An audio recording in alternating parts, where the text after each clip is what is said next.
Today's tutorial is going to show you how to work the extended double crochet stitch.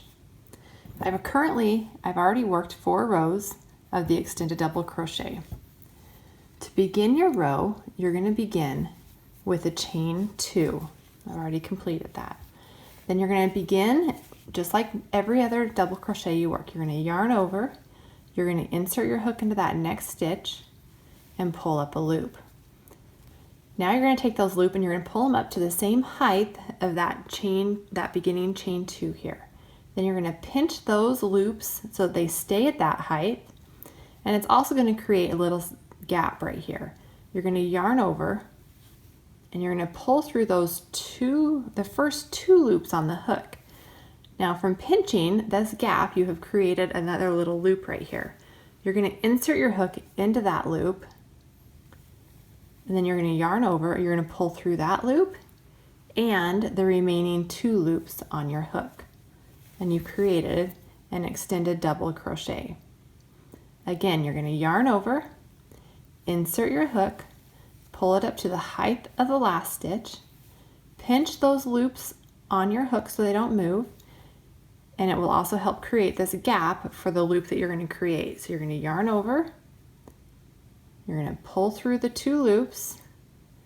Now you're going to take your hook and you're going to insert it into this little loop that you've created with that gap on that pinch. Yarn over, pull through that loop and through the remaining 2 loops on your hook. Okay, we'll do a couple more. Yarn over, insert your hook, pull it up to the height of the stitches, pinch the loops in place, yarn over, pull through the first 2 loops on your hook. Now insert your hook into that loop that was created, yarn over and pull through all 3 loops on your hook. Yarn over, insert your hook, pull up a loop to the height of the stitch, pinch in place, yarn over, pull through the first 2 loops on your hook, insert your hook into that loop on the side, yarn over and pull through those 2 loops, or that loop and the remaining 2 loops on your hook. And you've created those extended double crochets, excuse me. The more you work, the more comfortable you'll get working this stitch, and it will become a very quick stitch to work. And I love this stitch because it has a lot of height to it.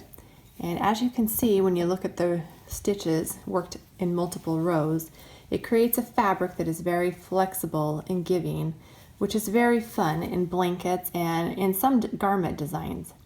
So that is how I work the extended double crochet stitch. I hope you found this tutorial helpful, and you can find the extended double crochet stitch in my Sweet Serendipity blanket that I will show at the end of the slideshow. Thank you.